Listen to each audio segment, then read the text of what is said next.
Jésus, Jésus, tu es digne, et nul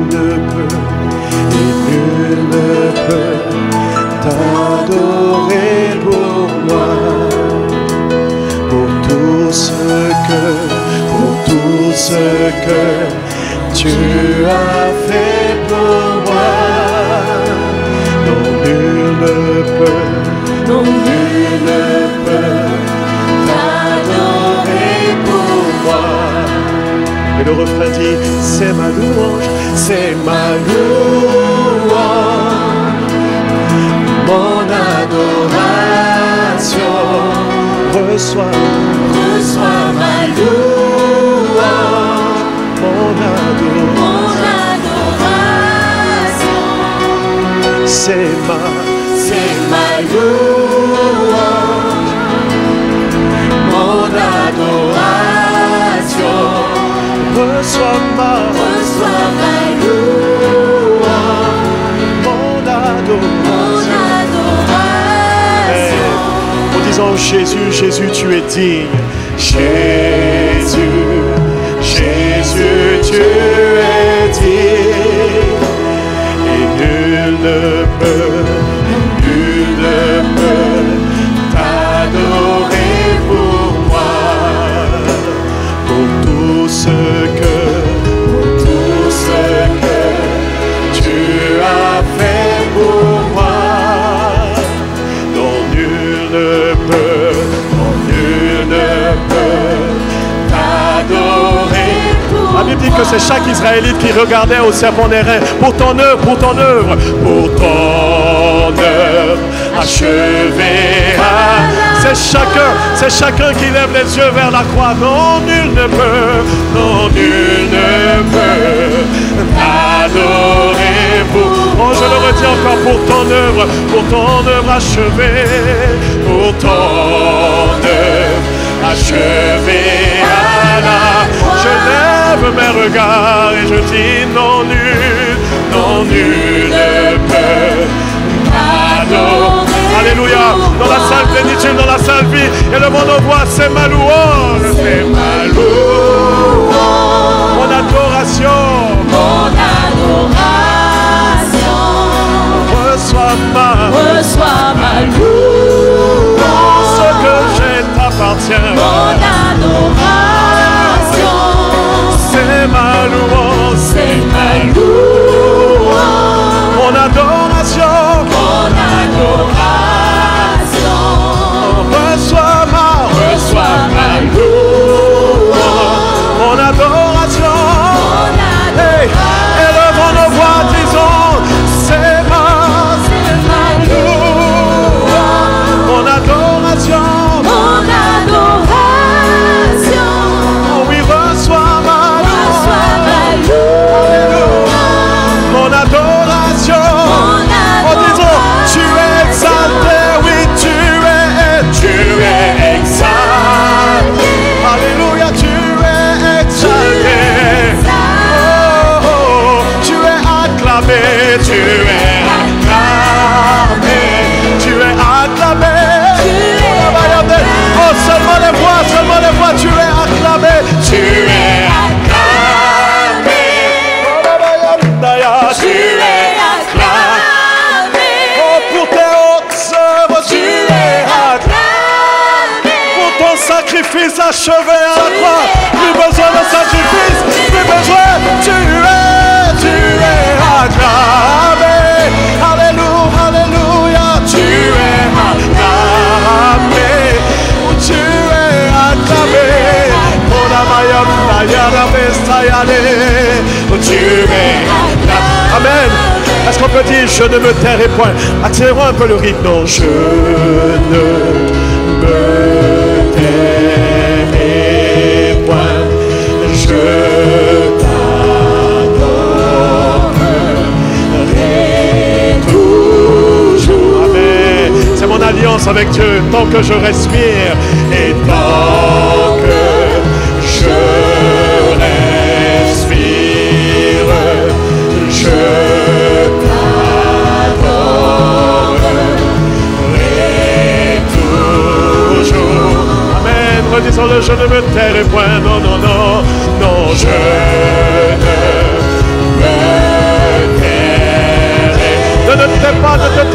l'assemblée des saints. Je t'adorerai, Seigneur. Je t'adorerai toujours et toujours.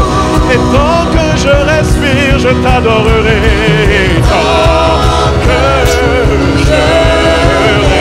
respire, je t'adorerai.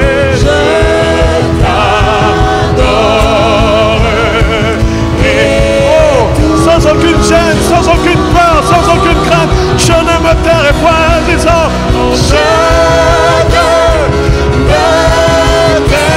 tairai point, je t'adorerai toujours, et tant que je respire, alléluia.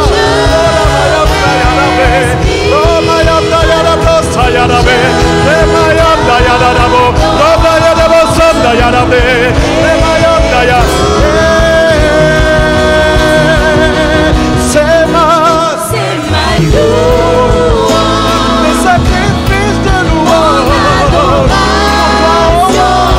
on reçoit ma louange, mon adoration.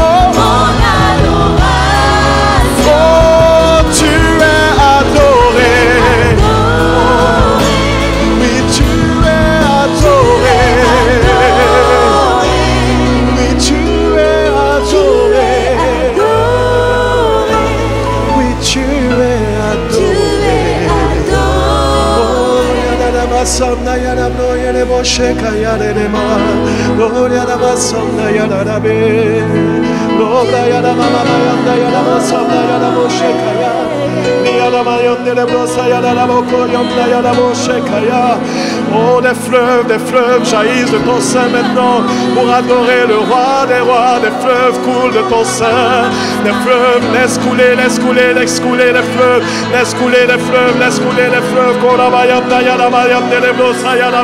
Des fleuves de reconnaissance qui coulent de nos seins. Des fleuves d'action de grâce. Des fleuves d'amour coulent de nos seins.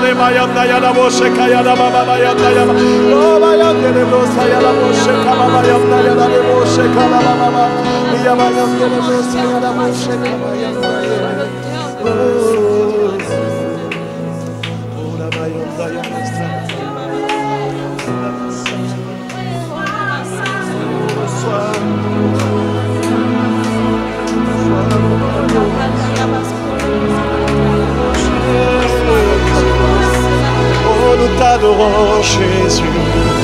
Nous t'adorons, Jésus, étoile brillante du matin.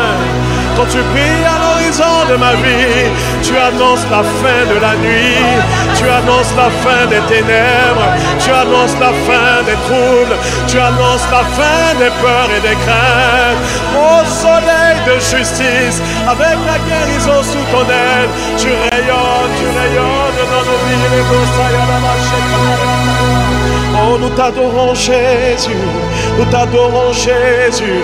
Laisse couler les fleuves, laisse couler les fleuves, laisse couler les fleuves d'adoration. Laisse couler les fleuves d'adoration. Nous t'adorons et nous te bénissons, Seigneur Jésus-Christ. Alléluia.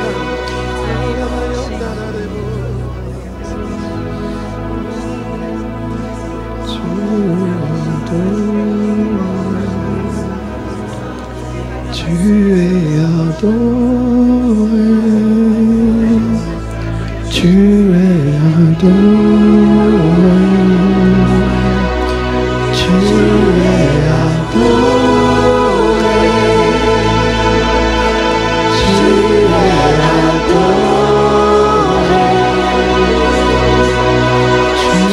es adoré, tu es adoré. Jésus, tu es adoré. Jésus, tu es adoré. C'est toi que nous adorons, Jésus. C'est toi et toi seul que nous adorons.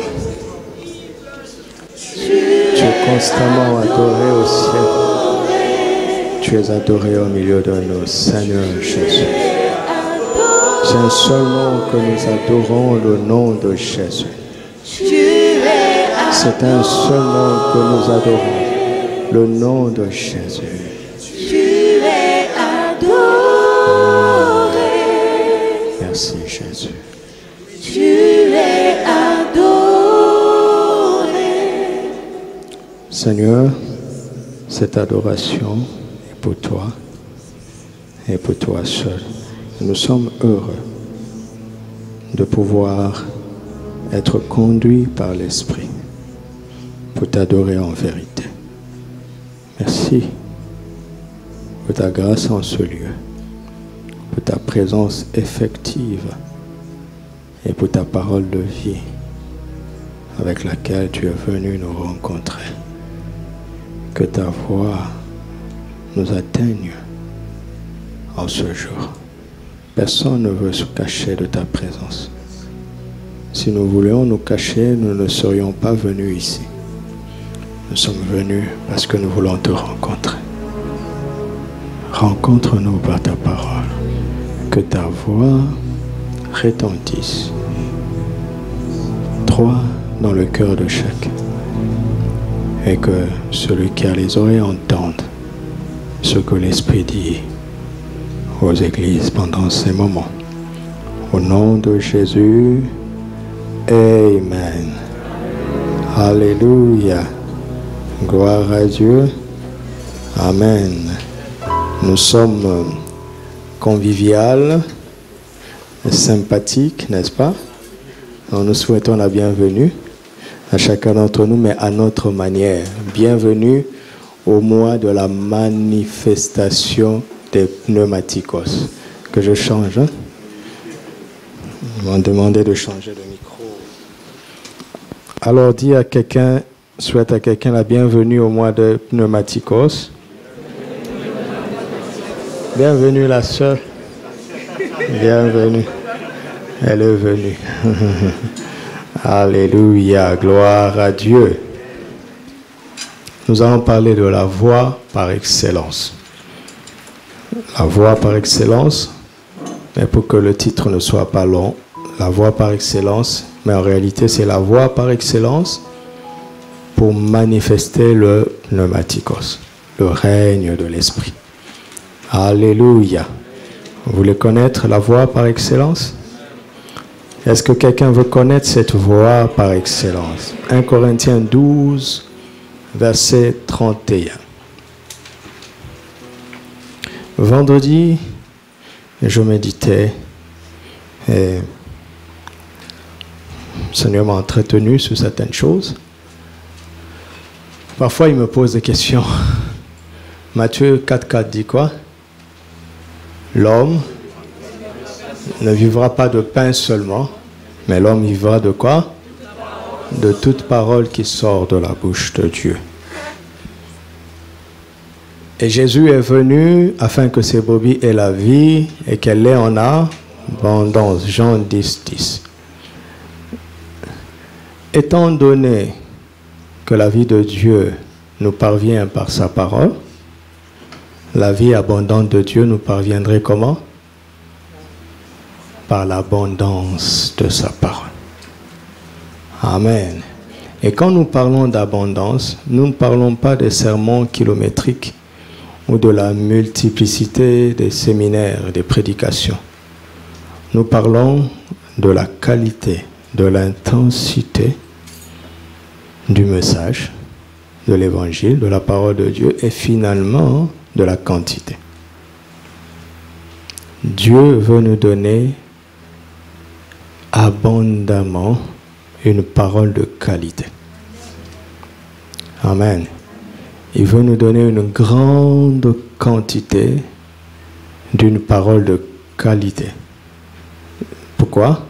Pour accomplir ce que Jésus a dit.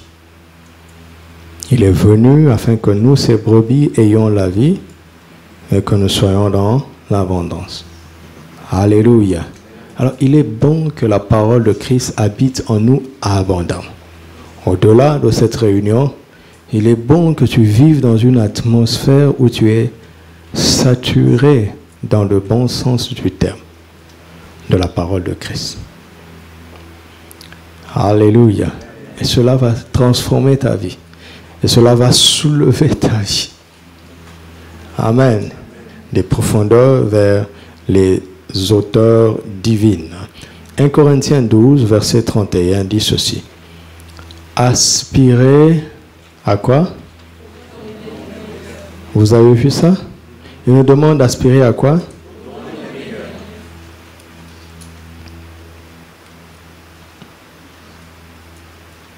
Il nous demande d'aspirer à quoi? C'est extraordinaire. Dans ce chapitre, il a donné une liste de 9 dons que nous allons approfondir les mercredis, suivant ce que Papa Karambiri enseigne. C'est ce que je veux faire. Je vais répéter ce qu'il enseigne, parce qu'il a plus d'expérience dans ce domaine. Vous savez, dans le domaine naturel, on parle du meilleur. S'il y a 9 dons, donc le meilleur des dons, c'est celui qui est au-dessus de tous les autres. N'est-ce pas? Faites attention avec votre cerveau quand vous lisez la Bible. Il ne dit pas d'aspirer au meilleur don. Regardez, il dit quoi? Tout est au pluriel. N'est-ce pas? Alors que quand on commence à parler du meilleur, donc il y a un comparatif et un superlatif, on a tendance à élever un ou certains parmi les autres. Mais n'oubliez pas Jacques 1,17. Tout don parfait et toute grâce excellente descend du Père. Chaque don est parfait. Chaque don est une grâce excellente. Et on ne peut pas comparer un don par rapport à l'autre. Un don n'est pas meilleur à l'autre, il n'est pas supérieur aux autres. Alléluia. Par exemple, si tu manifestes le don d'opération des miracles, qui est le plus souvent extraordinaire, il est spectaculaire, ton don n'est pas supérieur à celui qui parle en langue. Ce qui n'est pas souvent extraordinaire.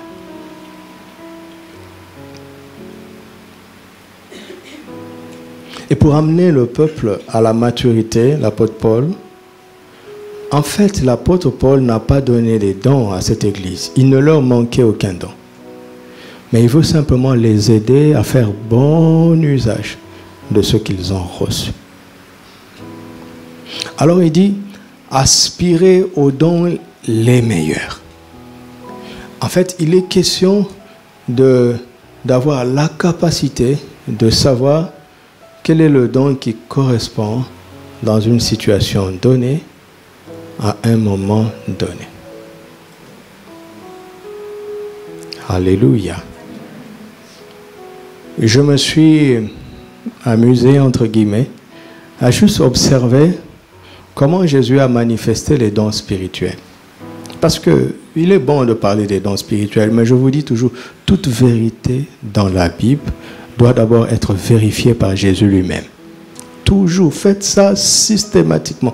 Quel que soit le principe qu'on vous donne, cherchez où est-ce que Jésus l'a vécu. Alléluia.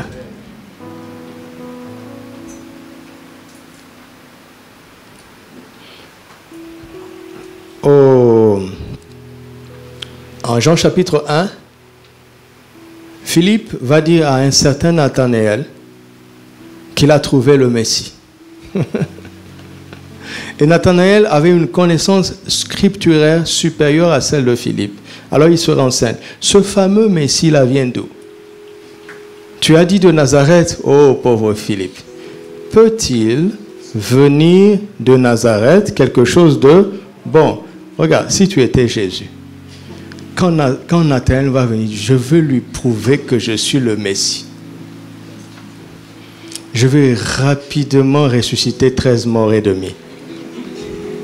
Comme ça, il va sentir que je suis le Messie. Mais Nathanaël va lui dire, mais ce n'est pas nouveau. Élisée a ressuscité. Élie a ressuscité un mort. Élisée même, il a tellement été loin que même ses ossements ont ressuscité un mort alors que lui était déjà enterré, décomposé. Le don le meilleur. Quand Nathanaël arrive, Jésus utilise le don le meilleur. Voici cette fois-ci un juif dans lequel il n'y a point de fraude. Nathanaël lui dit, d'où me... Donc c'est une parole de...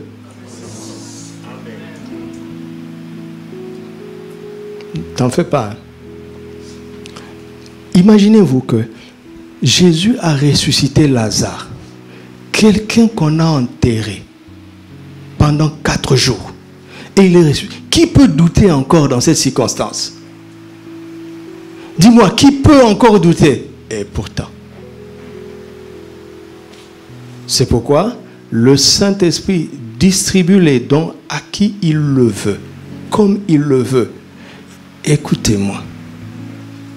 C'est le Saint-Esprit qui sait quel est le don qui va être le plus efficace dans la situation présente. Vous m'entendez? Parce que tous les dons sont parfaits. Mais il faut savoir lequel sera le plus efficace. Aujourd'hui et maintenant. Et ne décidez pas à la place du Saint-Esprit. Ne décidons pas à la place du Saint-Esprit. Alléluia. Ceci étant dit, le but de Paul, dans 1 Corinthiens 12, 31, n'est pas simplement d'aspirer aux dons les meilleurs, et j'aime ça. J'aime quand quelqu'un arrive au point de vous dire, je veux vous montrer. N'est-ce pas? Je vais encore vous montrer une voie par excellence. Plusieurs dons les meilleurs, mais il y a une seule voie. Quand tu empruntes cette voie-là, tu ne peux pas te tromper. Alléluia. C'est une voie passe-partout qui s'adapte. Avec cette voie, tu ne seras pas obligé de changer de chemin. En demeurant dans cette voie t'orientera vers le don le meilleur.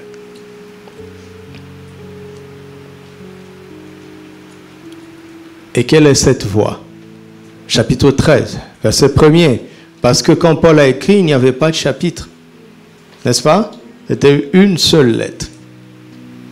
Quand je parlerai les langues des hommes et des anges, si je n'ai pas la charité, je dirai toujours l'amour.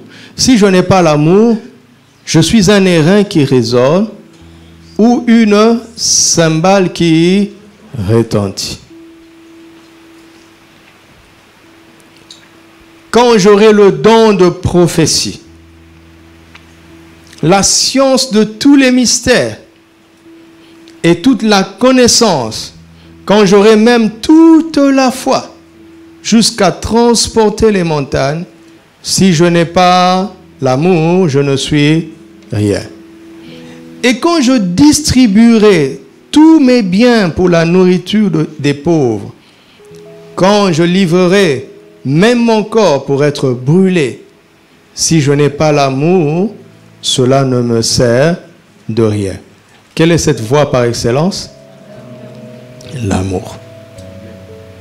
Alléluia. L'amour. On peut donc faire des exploits sans amour. Vous m'entendez? Et c'est étonnant. L'amour est patient. L'amour est plein de bonté. L'amour n'est point envieux. L'amour ne se vante point. L'amour ne s'enfle point d'orgueil. L'amour ne fait rien de malhonnête. L'amour ne cherche point son intérêt. Ne s'irrite point. Ne soupçonne point le mal. L'amour ne se réjouit point de l'injustice, mais l'amour se réjouit de la vérité. L'amour excuse tout. Elle croit tout. Elle espère tout. Elle supporte tout. Amen. Dites avec moi, la voie par excellence, c'est l'amour. Galates chapitre 5, versets 5 à 6. tous les dons spirituels se manifestent par la foi. Ce sera toujours un acte de foi. Voici encore comment l'amour va intervenir dans ce domaine de la foi. Verset 5. Pour nous, c'est de la foi que nous attendons par l'Esprit l'espérance de la justice. Car en Jésus-Christ, ni la circoncision, ni l'incirconcision n'a de la valeur, mais la foi qui est agissante par l'amour, la charité. Vous avez vu que c'est le même mot, n'est-ce pas? Donc, la foi est agissante par l'amour. Qu'est-ce que cela veut dire? J'aime poser des questions. La foi est agissante par l'amour. Qu'est-ce que cela veut dire? Pardon? Exactement. L'amour est le moteur de la foi. Éphésiens chapitre 3, verset 19. Éphésiens 3, 19. Nous allons lire en 8 secondes, puis dans la parole vivante. C'est une version. Ça ne veut pas dire que 8 secondes n'est pas vivant. Éphésiens 3, 19. Et connaître quoi? L'amour de Christ. L'amour de Christ surpasse quoi? Toute connaissance. En sorte que vous soyez remplis jusqu'à toute la plénitude de Dieu. Laisse d'abord dans 8 secondes. Qui croit que Dieu est en lui? Ok. Alors, par définition, si Dieu est en toi, tu es forcément rempli, puisque Dieu est plus grand que toi. A-t-on besoin de nous dire que nous ayons besoin d'être remplis jusqu'à toute la plénitude de Dieu? On n'en a pas besoin, puisque Dieu est infiniment grand, mais il est en moi. Je suis censé être plein de lui. Et ton expérience dit non. N'est-ce pas? Si tu es honnête, tu sais que Dieu est en toi. Déjà, tu ne vis pas à 100% comme il le veut. Tu ne fais pas tout ce qu'il veut. Ça veut dire que quelque part, tu as encore un peu le contrôle. N'est-ce pas? Et ce qui va nous aider à libérer Dieu dans toute sa grandeur au-dedans de nous, c'est quoi? C'est quoi? L'amour de Christ. La connaissance de l'amour de Christ. Amen. Regardez comment les versions amplifiées vont nous aider. Éphésiens 3, 19. Dans la version de la parole vivante. Que vous puissiez connaître vous-même cet amour, bien qu'il surpasse tout ce qu'il est possible de connaître ici-bas, jusqu'à ce que tout votre être soit rempli de quoi? Jusqu'à ce que tout votre être soit rempli de la pleine présence divine. Tout votre être. Alléluia. Et ceci va puissamment nous aider à comprendre pourquoi l'amour est la voie par excellence. Pourquoi? Parce que l'amour est la dimension suprême par laquelle tous les aspects, tous les compartiments de notre être vont être inondés de la présence glorieuse de Dieu. Je recommence. L'amour est la dimension suprême qui fera que tout notre être, tous les aspects de notre être, tous les compartiments de notre être vont pouvoir être inondés de la présence glorieuse de Dieu. Alléluia. Écoutez-moi maintenant. Ce local, c'est l'église, n'est-ce pas? Si tu entres ici, on dit que tu es dans l'église. N'est-ce pas? Mais dans ce petit local, il y a d'autres pièces. Peu importe où que tu sois dans ce local, on dira que tu es dans l'église. Nous sommes d'accord? Mais il est possible qu'il y ait des pièces qui ne bénéficient pas de ta présence. Suivez-moi très bien. Nous avons reçu le Seigneur Jésus, n'est-ce pas? Cela veut dire quoi? Christ habite en nous par le Saint-Esprit. Mais il n'est pas forcément dans tous les compartiments de notre être. Ce qui va faire, passez-moi l'expression, irradier la présence de Christ dans tous les compartiments de notre être, c'est l'amour. Alléluia. Et quand on manque d'amour ou qu'on ne progresse pas dans l'amour de Christ, ne regardez pas d'abord à l'extérieur. Il est vrai que nous ne saurons pas aimer les autres autant qu'on devrait. Nous ne saurons pas aider les autres autant qu'on devrait. Mais avant l'extérieur, il y aura des domaines de notre vie qui seront secs, vides de la présence de Dieu, alors que Christ est en nous. Ce qui va faire que la présence de Christ va couler et affecter, inonder, remplir tous les compartiments de notre être, c'est la connaissance de l'amour de Christ.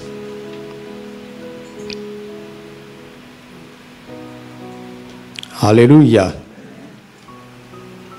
La connaissance de l'amour de Christ est quelque chose d'extraordinaire. Ce qui me touche dans cette version, c'est quand il parle de tout notre être, n'est-ce pas? Tout notre être. Cela me renvoie à 1 Thessaloniciens 5, 23. Que tout votre être tout entier soit sanctifié. L'esprit, l'âme et le corps. Alléluia. Dieu est esprit, n'est-ce pas? Jean 4, verset 24. Dieu est amour. 1 Jean 4, verset 8.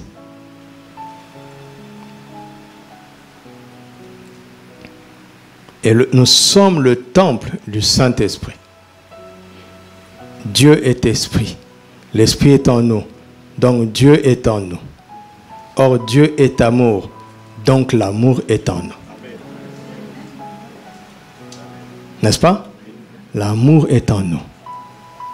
Mais l'amour remplit-il tous les compartiments de notre être? Romains 5, 5. Et l'espérance ne trompe point, car l'amour de Dieu a été répandu dans nos cœurs par le Saint-Esprit. L'amour de Dieu est pleinement répandu dans notre cœur, c'est-à-dire dans notre esprit, dans notre être intérieur. Écoute-moi, toi qui es né de nouveau, il n'y a pas 1 millimètre carré de ton esprit qui soit sec de l'amour de Dieu. L'amour de Dieu remplit pleinement ton esprit. Mais la question, remplit-il ton âme? Remplit-il ton corps? C'est cela la voie par excellence. Regardez. Le Saint-Esprit est en nous. Qui croit que le Saint-Esprit est en lui? Voilà, et c'est formidable. Sachant que tous les dons viennent du Saint-Esprit, n'est-ce pas? Tu ne peux manquer d'aucun don. Puisque l'auteur, la source est en toi. Il fut un temps où l'Église croyait que certains avaient tel don, d'autres avaient tel autre don, jusqu'à ce que Dieu parle à un apôtre de notre génération. Et qu'il lui dise, il n'est pas question d'avoir tel ou tel don. Si tu as le Saint-Esprit, tu as potentiellement tous les dons. Qui croit ça? Alors arrête de dire, moi mon don à moi c'est la prophétie. Il y a deux faussetés déjà. Mon don c'est pas ton don. Ça c'est la première fausseté. La deuxième fausseté, c'est que l'Esprit, c'est lui qui distribue à chacun comme il le veut. Et il se trouve qu'un jour, il y a besoin d'un miracle et le Saint-Esprit décide par ta foi de se servir de toi pour opérer ce miracle. Et pour avoir expérimenté cela a encouragé ta foi sur le terrain du miracle. Ok? Cela veut dire qu'à chaque fois qu'il y aura besoin d'un miracle, tu seras le plus sensible parmi nous pour l'avoir déjà expérimenté. Dieu n'est pas obligé de passer par toi. Mais quand il cherche quelqu'un, celui qui est le plus disposé, c'est toi, par expérience. Et ça fait qu'à cause de cela, tu vas de miracle en miracle et tu atteins un niveau où, toi, ton don à toi, c'est le don d'opération des miracles. Ok? Or, 1 Corinthiens 13 dit que l'amour ne s'enfle point, ne se vante point. Mais si dans ton âme, il y a encore de l'orgueil, le don qui est censé bénir les gens deviendra une opportunité pour toi, pour te mettre de l'avant. Autrefois, le don agissait parce que tu avais compassion. Maintenant, le don agit parce que tu es orgueilleux. Mais le don agit vraiment. Le Saint-Esprit le fait vraiment. Restez, gardez ça entre parenthèses, l'explication viendra dans la suite. Mais il n'y a aucune récompense pour un canal orgueilleux.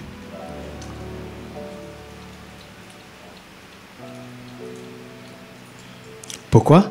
Parce que l'amour, n'ayant pas inondé son âme pour supprimer le virus de l'orgueil, le don peut devenir une opportunité de se lever au-dessus des autres. C'est pour cela que Paul prie pour que l'amour de Dieu inonde tous les compartiments de notre être. Au nom de Jésus, que l'amour de Dieu inonde ton âme. Au nom de Jésus, que l'amour de Dieu inonde ton corps. Alléluia. Il n'y a aucun problème avec ton esprit. L'esprit de chaque enfant de Dieu est parfaitement régénéré, parfaitement semblable à Dieu. Voici ce qui est intéressant. Dieu est amour, n'est-ce pas? Or, Dieu est notre Père. Et si l'amour est sa nature, étant donné que nous sommes ses enfants, l'amour est aussi notre... Dieu est amour, moi aussi je suis amour. Quelqu'un dit attention, je dis il n'y a pas de tension ici. Il n'y a que la guérison. Dieu est amour, moi aussi je suis amour, parce que tel il est, tel moi aussi je suis dans ce monde. Il n'y a aucun effort à un enfant à faire pour avoir la nature de son père. C'est inné, dis à ton frère c'est inné. À chaque fois que tu as le sentiment de ne pas aimer, à chaque fois que tu te trouves dans une situation où tu te sens incapable d'aimer ou bien limité dans ta manière de manifester l'amour, le problème est dans ton âme. Le problème est ailleurs, il n'est pas dans l'esprit. Alléluia. Alors, il faut que l'amour de Dieu qui est déposé dans ton esprit puisse inonder ton âme. Ne le cantonne pas dans ton esprit. Laisse-le visiter toutes les pièces et imprégner les autres pièces de ta vie de sa nature, de son parfum. Alléluia. Et dans l'âme, il y a l'intelligence de l'homme. Alléluia. Qui connaît quelqu'un qui est rusé? Qui a déjà connu quelqu'un qui est rusé, qui est malin? Vous savez que c'est une forme d'intelligence. Mais c'est la ruse ou la malice, c'est de l'intelligence dépouillée d'amour. C'est être capable de concevoir des stratégies pour spolier les gens. Des stratégies presque infaillibles, tellement ils sont intelligents. Quand tu viens à Christ, il veut maintenant corriger ton âme. Il veut imprégner ton intelligence de son amour. Et là, tu deviens vraiment intelligent. Tu deviens incapable d'être malin. Incapable d'être rusé. Dans l'âme, il y a les émotions. Vous savez, les grands acteurs, ils sont capables de vous faire croire qu'ils sont tristes, au point même de vous faire pleurer, alors qu'ils sont à des milliers de kilomètres de ça.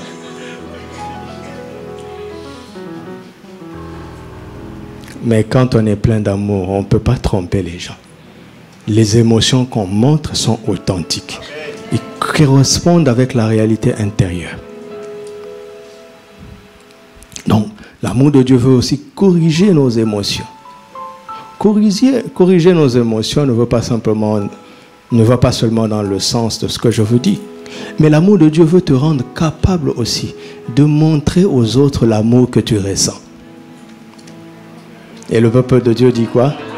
Vous savez, il y a des gens qui peuvent t'aimer tellement, tellement qu'il ne vous reste plus qu'à le deviner. Vous avez compris ce que je dis? Ils sont incapables de vous dire « je vous aime ». Tout est à l'intérieur. C'est à toi de deviner. Il dit « tu viens avec moi, non? Tu sais que quand je fais ça, ça veut dire que... » Mais la bouche... Ça veut dire qu'ils sont émotionnellement malades, ou bien émotionnellement blessés, émotionnellement insécures. Ils ont une idée de l'amour qui est fausse. Ils pensent peut-être que c'est de la faiblesse. Pouvoir montrer de l'amour, c'est de la faiblesse. Ou bien il y a des gens, quand tu l'aimes trop, ils te trouvent suspect. Je dis, ce frère-là, il faut... 3 pas en arrière d'abord parce que... Non, c'est juste normal. Le Seigneur parle à quelqu'un? Ça veut dire que cette personne a un problème avec l'amour dans son âme. Il y a des gens qui ont peur d'être aimés. Ils préfèrent garder des relations cordiales.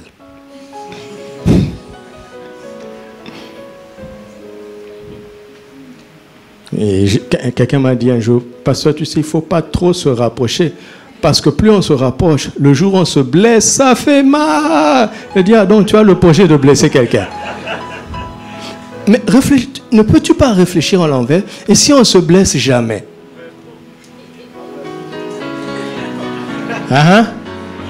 Mais non, mais ce n'est pas ce que je veux dire. Je veux dire que peut-être que tu sais que tu es tellement incapable de pardonner que tu prends les précautions pour ne jamais être blessé. Parce que ces jours-là, on saura quel rancunier tu es. Tu n'es plus content, hein? Il dit, mais j'aurais dû m'arrêter au premier culte. Ça va te chercher, la parole vient te chercher là. C'est comme ça que le Seigneur me cherche. Vous savez, hier, je disais à maman une question que le Seigneur m'a posée. Je ne vous le dirai pas, je ne vous le dirai pas. Je ne vous le dirai pas, c'est entre nous. Et puis il m'a dit, tu as répondu quoi? 5 secondes avant que je ne réponde, elle-même déjà, elle a répondu la réponse que j'avais donnée au Seigneur.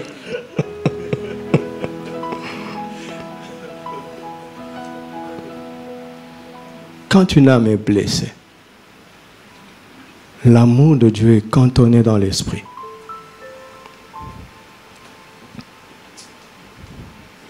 Il tient lui-même de manière délibérée ses émotions loin de la réalité de l'amour de Christ. Vous savez, si vous vivez de telle sorte, redoublez d'attention. C'est une parole de sagesse. Si vous vivez de telle sorte que vous avez tellement pris des précautions au point que personne ne puisse vous trahir, vous ne vivez pas dans l'amour. Vous savez, pour attraper Jésus, il fallait trouver un de ses amis. Parce que si vous lisez très bien la Bible, après la résurrection de Lazare, dans Jean 11, vous trouvez ça, Jésus a compris que l'intrigue, le Sanhédrin s'était réuni, il dit, cet homme fait trop de miracles. Si nous le laissons faire, le monde entier ira à lui. Et c'est là où le souverain sacrificateur a dit, il a prophétisé sans le savoir, Vous voyez, il n'a aucun mérite. Il vaut mieux qu'un seul homme ne meure plutôt que tous. C'est là, cette parole a scellé l'arrêt de mort de Jésus. Mais vous savez quoi? Jésus n'était pas dans la réunion. Mais il ne se montra plus en public. Ça veut dire que techniquement, pour attraper Jésus, c'était difficile. Vous savez ça? Alors, il fallait quelqu'un qui sache où se trouvent les cachettes de Jésus. Et vous savez où se trouvait la plus grande cachette de Jésus? Sur la montagne de la prière. Ce n'était pas un lieu physiquement imparable, mais spirituellement imparable. Dans les pires moments de Jésus, il allait se cacher dans le lieu de la prière. Et son ami Judas le savait. Son ami, pourquoi? Parce que quand il le livre par un baiser, vous vous rendez compte, un baiser. Si c'était toi, avant même qu'on t'attrape, il dit, ça me fait mal. C'est pas un baiser qui m'a trahi. Vous voyez quelqu'un qui souffre, pas parce qu'on l'a trahi, pas parce qu'on l'a attrapé, mais par la manière dont on l'a attrapé. Le baiser, écoute, même par baiser ou d'une autre façon, t'as attrapé toujours. Mais lui, il est resté par le baiser. Non, c'est pas un baiser. Oh Seigneur, oh, ça fait mal.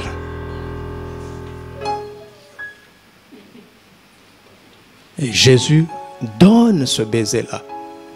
Et dit, mon ami. Alléluia. Écoute, si tu as confiance en Dieu et que tu sais que personne ne peut t'arrêter tant que tu es dans sa volonté et tant que tu es dans son plan, tu n'as pas besoin de prendre trop de précautions. Tu dois aimer les gens, aimer même tes ennemis et être prêt à ce qu'un ami te trahisse. Vous savez, il faut réfléchir à ça. Hein?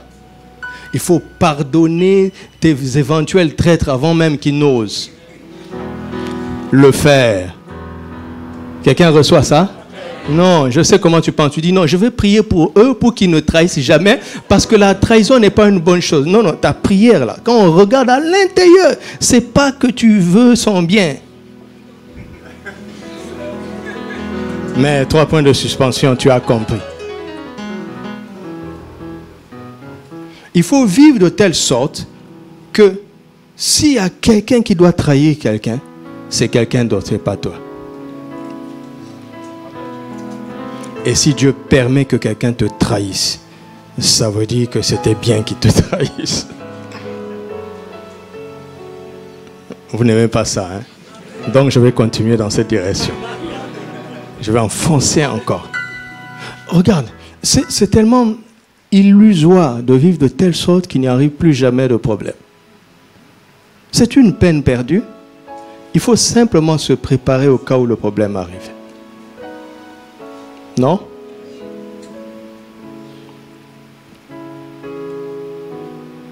Surveille ton âme, hein, jusqu'où tu es capable de pardonner. Jusqu'où? Le jour où Satan découvre la zone où tu ne peux pas pardonner, c'est là qu'il va frapper. Et tu sais quoi? À partir de ce moment-là, tu es foutu. Parce qu'à chaque fois que tu prieras, le Saint-Esprit te répétera, pardonne-nous aussi nos offenses, comme... Étant donné qu'il t'arrivera d'offenser Dieu, si tu ne pardonnes pas cette offense, tu es foutu. Tes péchés vont être accumulés. Le souvenir s'en conservera. Et c'est ce souvenir-là qui parlera contre toi et qui te fermera la porte de l'éternité. Avant de naître de nouveau, Dieu nous pardonne sans condition. Mais dès lors qu'on est devenu enfant de Dieu, Dieu, quand bien même il voudrait nous pardonner, il ne peut pas le faire. Je parlerai mieux parce qu'il n'y a aucune incapacité en Dieu. Il ne devrait pas le faire parce que ce serait illégal.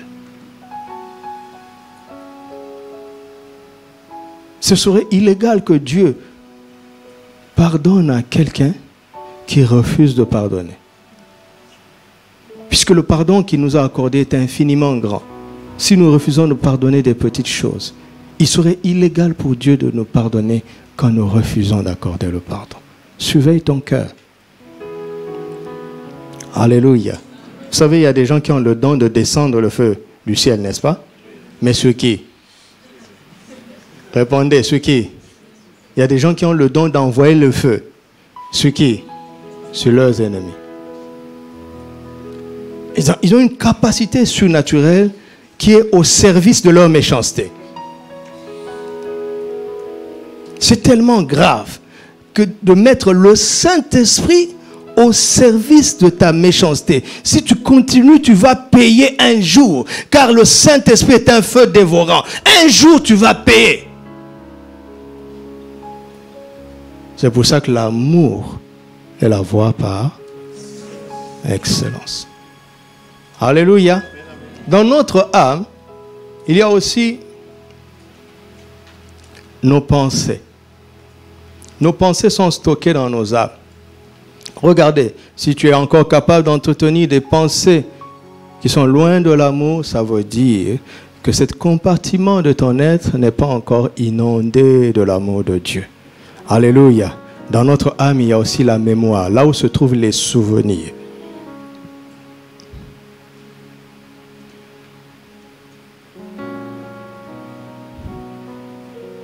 Dans notre mémoire, dans notre âme, il y a aussi notre volonté. Vous savez, Dieu nous aime tellement qu'il nous a laissés libres. Nous ne sommes pas obligés de lui obéir.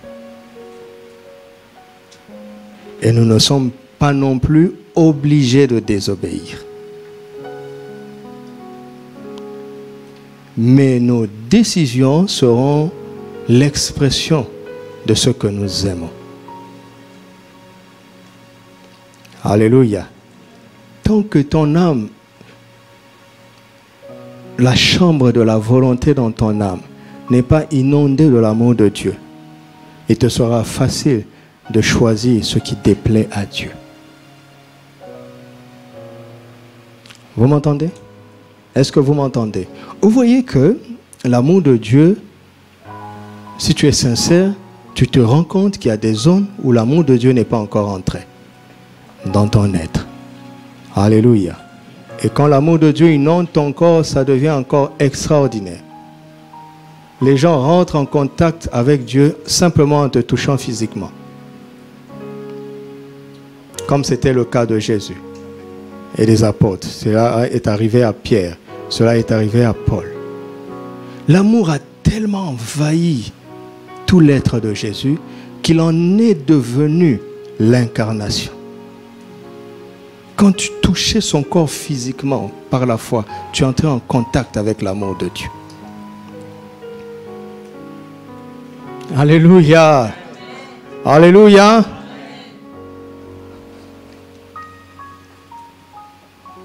Il y a de quoi s'asseoir, méditer, réfléchir, se repentir, travailler et progresser. Amen. Il y a des gens qui ont appris tellement à donner qu'ils donnent et ils réfléchissent après. Vous avez compris ce que j'ai dit? C'est devenu leur mentalité. Parce que la mentalité dépasse tes décisions. Ça devient des réflexes. Tu imagines si l'amour devient ta mentalité. Quelqu'un te fait du mal, tu pardonnes et après tu ressens la colère, mais c'est trop tard, tu avais déjà pardonné. Alléluia. Mais je ne m'amuse pas. C'est possible. Quelqu'un a marqué ma vie du pardon. Celle que j'appelle ma sainte grand-mère. Elle m'a prêché le pardon. Elle m'a prêché le pardon parce que certaines choses sont arrivées de mon enfance. Elle savait que quand j'allais grandir, j'allais le savoir. La dame a su. Alors elle l'a maltraité. Vous savez, elle a martelé. Vous savez, un enfant est facilement malléable. Elle a martelé ça, elle l'a martelé. Et elle est morte, elle est partie. Mais son message est resté en moi. Quand j'ai commencé à grandir, je commençais à apprendre ce que certaines personnes m'avaient fait. Et en grandissant, je devenais de plus en plus fort. Et eux, ils devenaient de plus en plus faibles. Et en grandissant, les choses s'inversaient. Il se trouvait qu'à un moment donné, ils avaient besoin de moi. Je vous assure, même quand j'avais envie de me venger, je n'arrivais pas. Il n'y avait rien en moi qui puisse nourrir l'appétit de la vengeance. Ma grand-mère avait tout balayé. Et par la grâce de Dieu, au nom de Jésus, je suis incapable de haïr quelqu'un. Je n'ai pas appris ça maintenant. Je l'ai appris ça depuis ma tendre d'enfant. Je ne comprends pas. Un jour, ma sainte grand-mère s'est assise avec moi. J'avais pas encore 10 ans. Tout ce que je peux vous dire, c'était au crépuscule. Parce que le soleil commençait à se coucher. Quand on a fini de causer, le soleil se levait. Donc ça veut dire approximativement de 19h à 5h du matin. Quand je m'assois là pour réfléchir, mais qu'est-ce qu'on s'est dit pour qu'un petit enfant ne dorme pas? Je ne peux pas vous dire techniquement qu'est-ce qu'on s'est dit, mais je sais que cette dame m'a parlé, et je n'ai qu'un seul résumé: pardonne les gens. Je n'ai pas tout compris de tout ce qu'elle disait parce que ça me dépassait là. Mais écoutez-moi, ne sous-estimez pas les enfants. Parlez-leur parce qu'ils ont un esprit. Même s'ils ne comprennent pas tout, ils absorbent. Parlez-leur de l'amour de Dieu.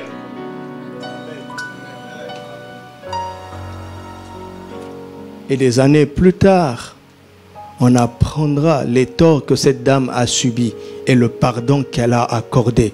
C'est extraordinaire. C'est de l'ordre de l'impossible. Elle était l'incarnation de l'amour dans le domaine du pardon. Et elle m'a inculqué ça.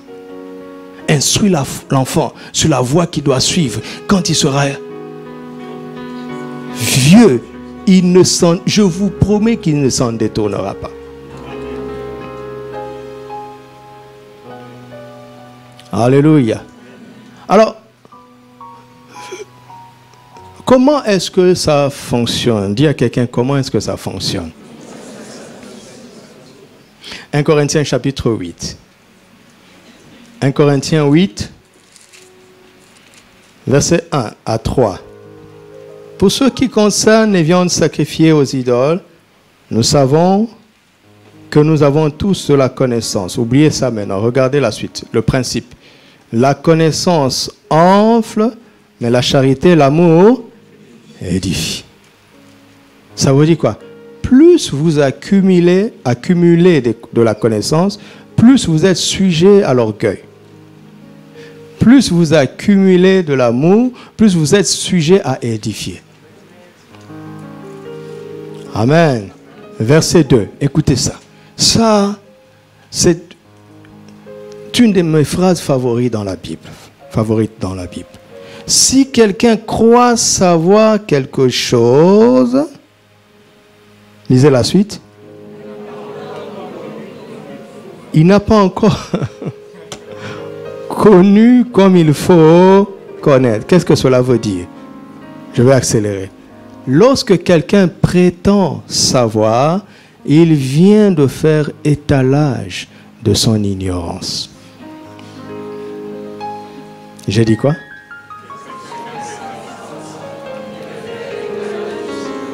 Parce que plus tu sais, encore plus tu es ignorant.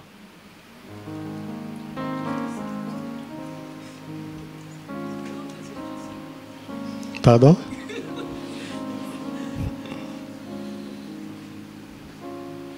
Regardez. Quand quelqu'un devient docteur, et je ne parle pas seulement de la médecine, il vient d'avouer son ignorance.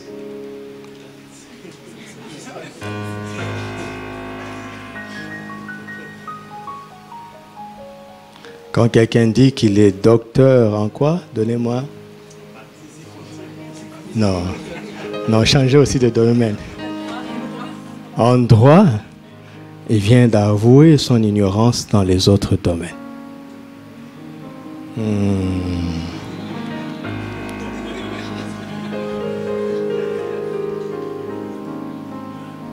Oui. En fait, il est en train de dire, ma spécialité, c'est le droit. Ta faiblesse, c'est ailleurs.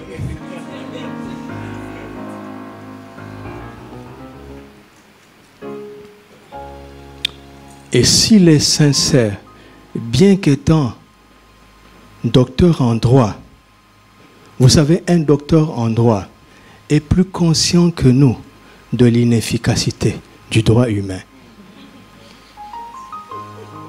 Oui ou non?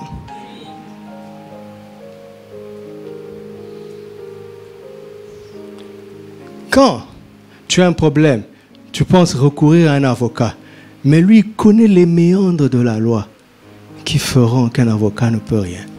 Il connaît des lois qui sont juste là pour limiter.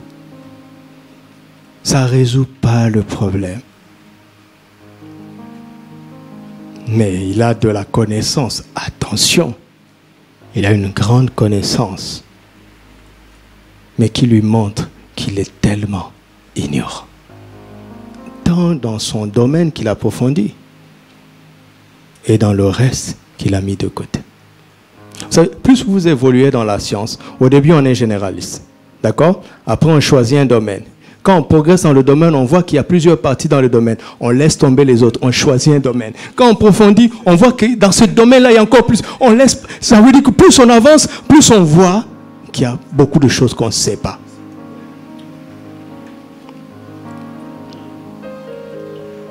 Maintenant, écoutez le sage. Proverbe chapitre 18, verset 2. Proverbe 18, verset 2. Si quelqu'un croit savoir quelque chose, ce n'est pas, Proverbe 18, verset 2, ce n'est pas à l'intelligence que l'insensé prend plaisir, mais à quoi? Quand vous voyez quelqu'un qui n'écoute que ce qu'il pense, ce qu'il dit, la Bible dit qu'il est un, mais vous le dites tout bas, parce qu'il ne faut pas insulter les gens. Quand vous voyez les gens qui vivent en cercle fermé, c'est eux qui ont la vérité. C'est seulement ce qu'ils disent qui compte. C'est eux, c'est seulement eux.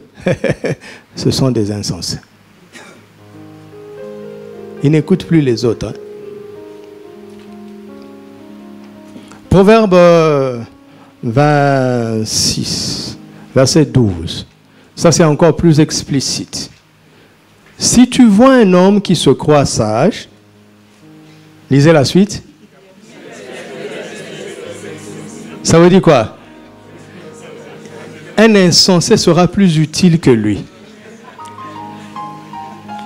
Vous vous dites, mais pourquoi tu parles de ça? Simplement à cause de la mention que l'amour de Christ surpasse toute connaissance. L'amour de Christ, c'est la science au-dessus de toutes les sciences.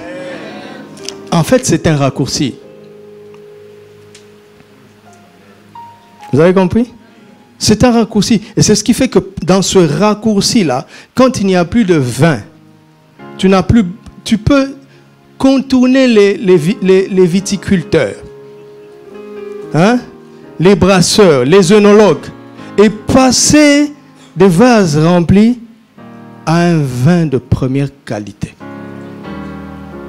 Par le chemin de l'amour qui libère un don spirituel.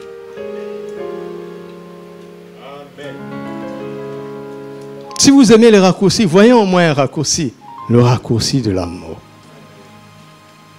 Alléluia. Alors, nous étions dans 1 Corinthiens 8.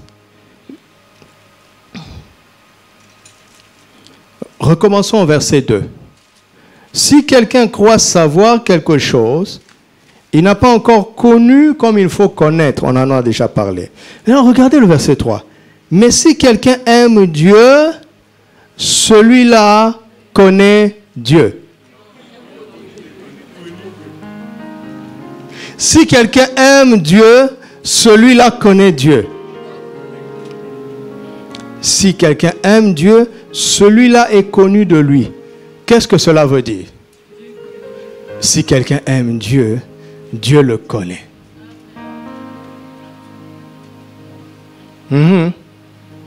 N'oubliez pas notre fil conducteur, c'est la voie par excellence. On n'a pas laissé tomber les pneumaticos. Voici maintenant, ça va éclairer l'une des pires phrases qui soit sortie de la bouche du Maître. Matthieu chapitre 7, 22 à 23. Matthieu chapitre 7, 22 à 23. Alors, 22. Plusieurs me diront ce jour-là, Seigneur, Seigneur, n'avons-nous pas? Donc c'est quel don? Le don de prophétie. N'avons-nous pas? C'est quel don? Répondez. C'est quel don? Il y a une combinaison de dons ici. La foi, le discernement des esprits. Et puis quoi? Ça peut être une opération de miracle si, par exemple, Simon le magicien qui dominait une ville. Si tu chasses les démons par lesquels il dominait la ville, vous sauvez la ville. C'est comme ça qu'après cela, il y a eu une grande joie dans la ville. La ville vivait sous stress. Vous m'entendez? Il y a des villes comme ça qui ont été dédiées pour des choses bizarres, je ne les citerai pas. Parfois le Seigneur nous montre des choses, des pactes, des alliances qui ont été faites dans certaines villes. Et vous entendez intellectuellement, on dit, ça c'est la ville 2. Ça c'est la ville 2. Ouais? Il y a une explication intellectuelle. Mais vous ne savez pas quel acte spirituel a été scellé il y a longtemps pour que, je ne dirai pas. Par exemple, Jésus chassa le démon et le muait par là. N'est-ce pas? Donc ça c'est quel don? C'est quel don? Regardez, on lui a emmené un autre muet, il a mis ses doigts. Il a dit, Ephata, ouvre-toi. Donc il n'y avait pas de démon. Vous comprenez? Donc il n'y a pas de discernement des esprits là-bas. Il n'y a que la guérison. Mais parfois, il y a une combinaison. Foi, discernement, opération de miracle, guérison en même temps. Vous saisissez maintenant? Voilà, n'avons-nous pas chassé des démons par ton nom? N'avons-nous pas fait? Beaucoup n'enlèvent pas le beaucoup, c'est sérieux. Beaucoup de miracles par ton nom, c'est quel don là? Vous êtes sûr? Mais parfois Jésus opérait des miracles par une parole de connaissance. Va te laver au réservoir de Siloé. Oh, pourquoi pas dès maintenant? Vous comprenez? Il y a l'opération de miracle, mais attention, les dons se tiennent. Ils se tiennent. Et quand tu es figé dans l'opération de miracle, tu peux passer à côté du miracle, parce qu'en l'occurrence, dans ce cas-là, le miracle devait passer par une parole de connaissance, ou par une parole de sagesse. Mais comment savoir? La voie par excellence est...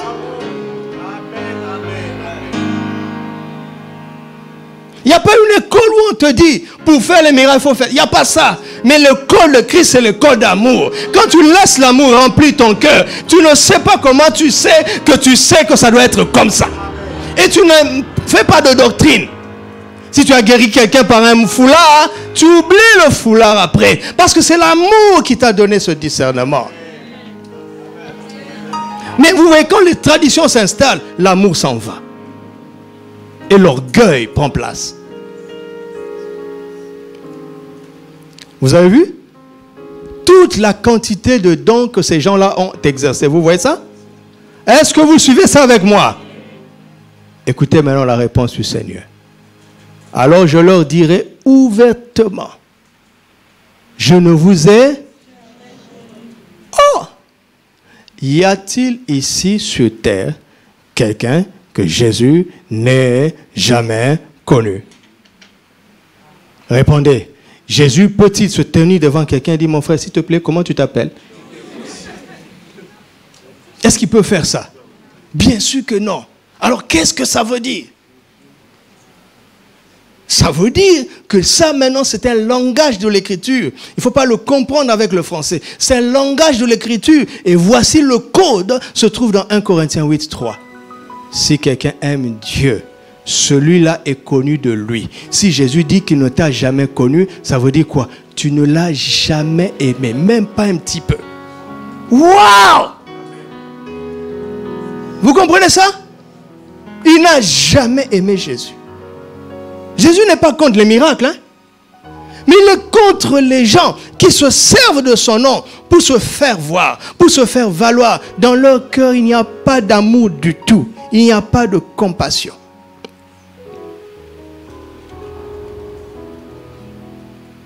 Vous avez vu ça? Comment éviter ça? Comment éviter que cela ne t'arrive? Ce n'est pas en fuyant le miracle. Comme certains se sont dit, Jésus a dit on les reconnaîtra à leurs fruits. Nous, c'est le fruit de l'esprit qui compte. Ces affaires de l'onction là, c'est pour vous autres. Nous, c'est le caractère. Vous n'avez pas entendu Jésus dire, si vous ne croyez pas, croyez du moins à cause de ses œuvres. Ah, Jésus veut qu'on ait les deux. Et le caractère et la puissance. Donc, la solution, ce n'est pas d'opposer le caractère et la puissance. La solution, c'est de trouver la voie par excellence. Qui fera que tu auras le fruit de l'esprit qui est l'amour et tu auras la puissance de l'esprit. Quelqu'un le veut? Ah, voilà la voie par excellence. Acclamons l'apôtre Paul. Là où il est. Merci Paul de t'être livré à ce point à Christ pour comprendre ces choses et nous les partager. Alléluia. Alors, je vais terminer. 1 Jean chapitre 3, verset 1.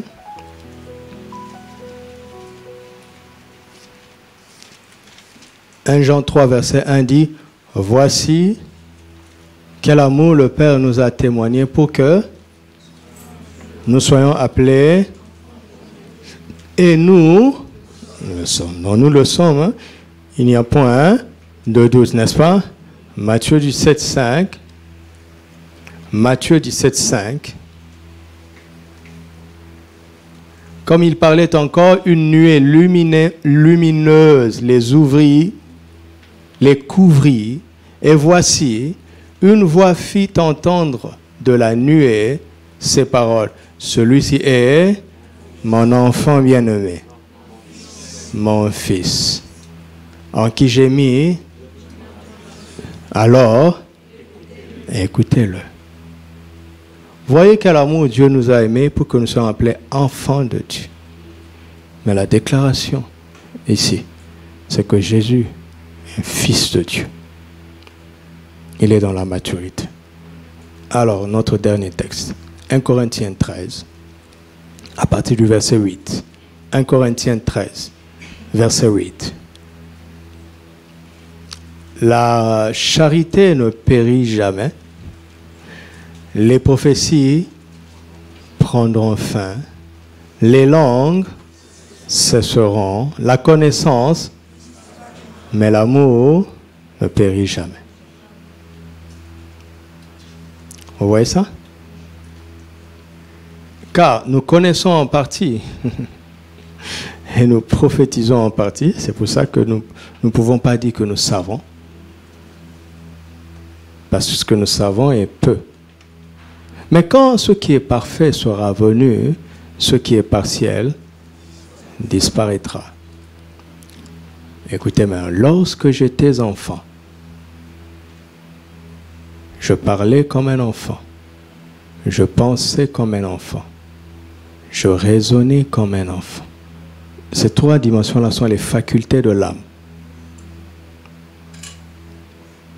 Lorsque je suis devenu homme, j'ai fait disparaître ce qui est de l'enfant. Il est devenu mature. Verset 13. Maintenant, ces trois choses demeurent, la foi, l'espérance et l'amour. La plus grande de ces choses, c'est l'amour. Reviens au verset 11. Verset 10. D'accord. Verset 12. Aujourd'hui, nous voyons au moyen d'un miroir, d'une manière obscure, mais alors nous verrons face à face. Aujourd'hui, nous connaissons en... Mais alors, je connaîtrai quoi? Ça veut dire quoi? Est-ce qu'il dit, je connaîtrai ce que je suis? Écoutez-moi encore 5 minutes. Est-ce qu'il dit, je connaîtrai ce que je suis? Mais il dit quoi?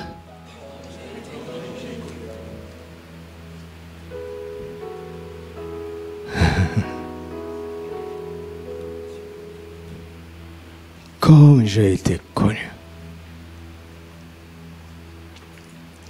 Question. Comment Dieu t'a connu?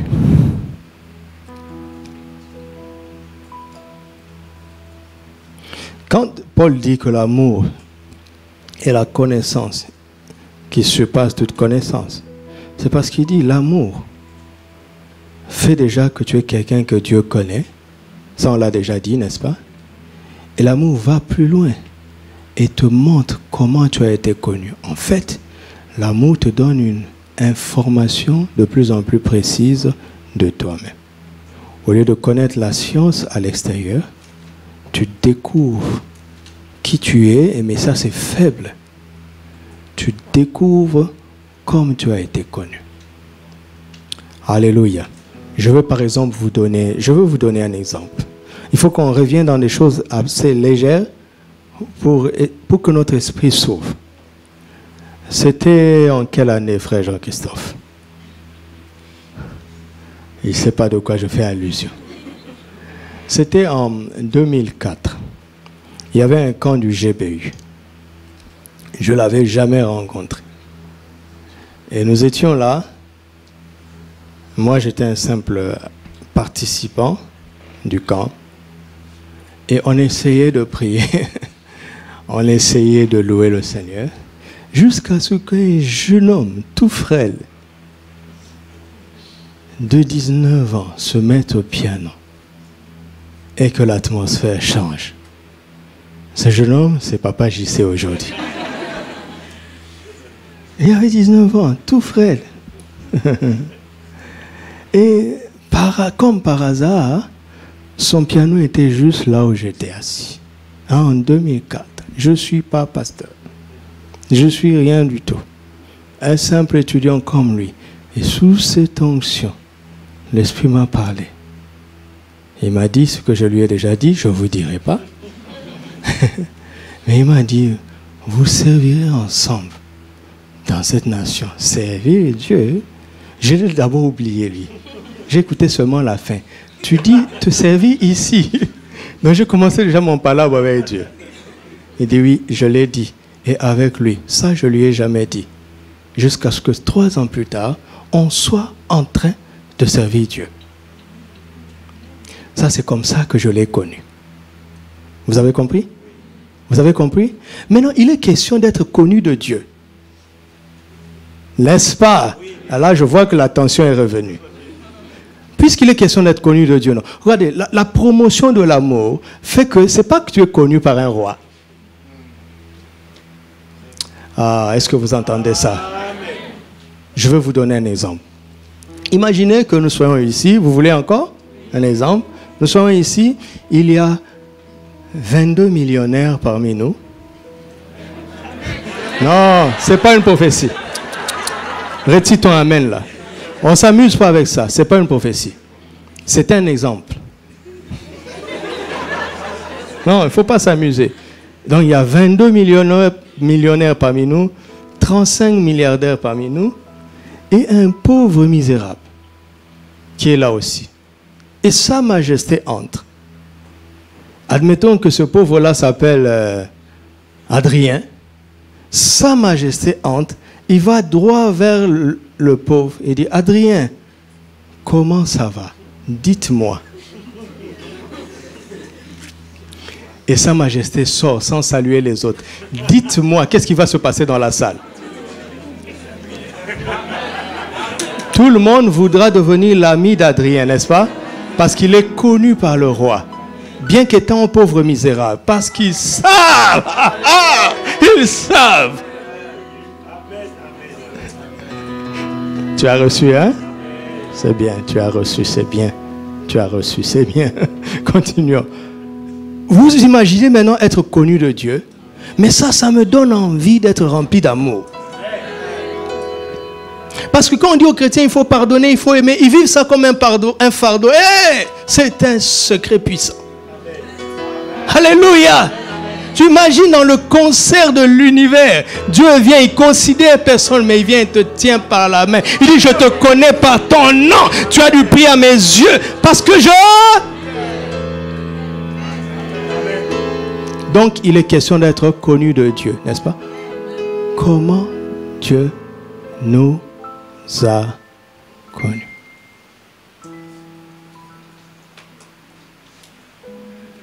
Jérémie 1,5.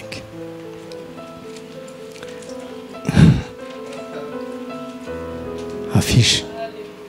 Avant que je t'eusse formé dans le ventre de ta mère,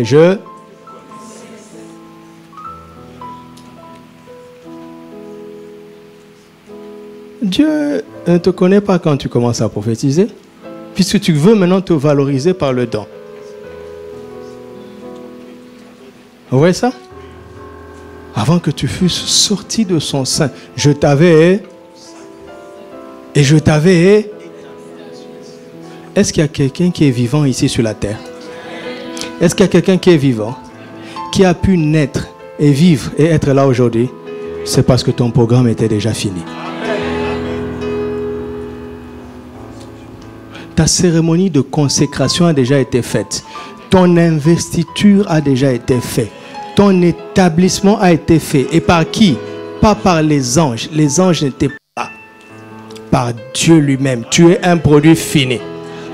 C'est comme ça qu'il t'a connu. Mais pour que ça devienne réel, pour que ce qu'on l'on dit aujourd'hui tout le temps dans l'église et qui est devenu un slogan devienne réel pour toi, le chemin c'est l'amour. Alléluia. Et voici comment la Bible est extraordinaire. Le Saint-Esprit, il parle comme ça. Donc, je t'ai connu à connaître. Voilà, j'arrive à Jérémie 1. Quand j'arrive là, waouh, merci Seigneur. Je vous ai dit ce que je vous ai déjà dit. Et puis le Saint-Esprit me souffle. Il dit, avant la fondation du monde. Ah, comme je connais la Bible, je bascule directement 1 Pierre 18. Ce n'est ni par l'or ou par l'argent, les choses périssables, que vous avez été rachetés de la vaine manière de vivre que vous avez hérité de votre Père, mais par le sang précieux de Jésus, comme d'un agneau sans tache, immolé quand?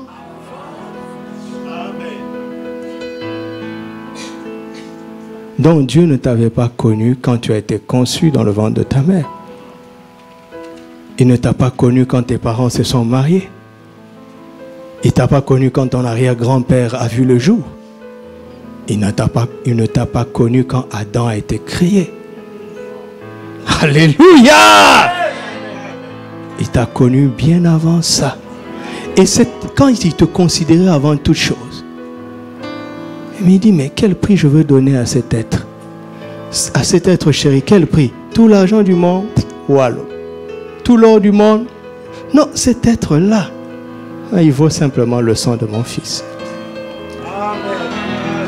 C'est pourquoi Dieu a tant aimé le monde et qu'il a donné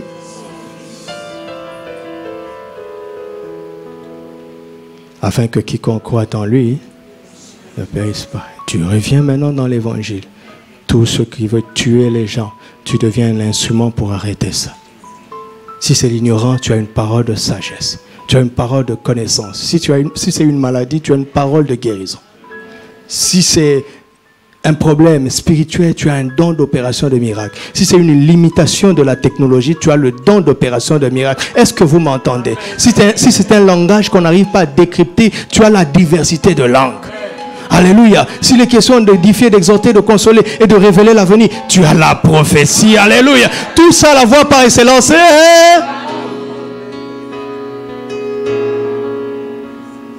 Et à partir de ce moment, mon travail à moi, c'est de connaître l'amour de Christ. Et l'amour de Christ va s'occuper du reste. Et le pneumaticos va devenir normal parmi nous. Alléluia. Alléluia. Que ton amour nous remplisse, Seigneur. Que ton amour nous remplisse. Partout où ton amour ne nous a pas encore remplis, je t'en supplie, au nom de Jésus, inonde tous les domaines de notre vie, tous les aspects de ton être. Pas par n'importe quel amour, mais par l'amour de Christ. Supprime les soupçons au milieu de nous. Supprime les jugements au milieu de nous. Supprime l'orgueil au milieu de nous. Supprime la vanité au milieu de nous. Supprime la difficulté à pardonner au milieu de nous. Supprime les fausses excuses. l'hypocrisie au milieu de nous, par l'opération de ton amour, par l'opération de ton amour. Père, je prie que nous ne parlions plus comme des enfants, que nous ne pensions plus comme des enfants, que nous ne raisonnions plus comme des enfants, car nous voulons entendre, nous concernant, ce que tu as dit de Jésus. Celui-ci est mon fils bien-aimé. Je l'aimais déjà quand il était mon enfant, mais je célèbre maintenant sa maturité. Je célèbre sa maturité. Seigneur, aide-nous à grandir à un tel point que tu en viennes à célébrer notre maturité et que tu nous donnes une parole qui compte dans cette génération. Comme tu as dit de Jésus, écoutez-le. Et je prie, Seigneur, que chacun d'entre nous puisse avoir une parole qui sera digne d'être entendue, une direction qui sera digne d'être reçue, une solution qui sera digne d'être reçue, afin que toute la gloire te revienne. En ce qui nous concerne, nous voulons grandir dans l'amour. Nous voulons grandir dans cet amour, dans l'amour de Christ, le connaître encore de plus en plus, dans des profondeurs que nous n'avons pas connues jusque-là. Que ton amour nous remplisse et nous inonde, et nous inonde, et nous inonde. Que ton amour nous transforme, que ton amour nous bouleverse, que ton amour nous révolutionne, que ton amour opère dans l'âme de chacun d'entre nous. Que ton amour s'imprègne de notre intelligence, de nos pensées, de nos sentiments, de nos émotions, de notre volonté, de tout ce que nous sommes, jusqu'à un point où nous devenions, dans ces temps-ci, dans cette génération, l'incarnation de cet amour. Que nous devenions l'incarnation de cet amour. Cela est possible, Seigneur. J'ose le croire, pas seulement pour moi-même, pour mon frère, pour ma soeur et toute personne que tu as attirée en ce lieu pour entendre ce message. Je veux être connu de toi. Car être connu de toi vaut mieux que toute la popularité du monde. Être connu de toi vaut mieux que tout.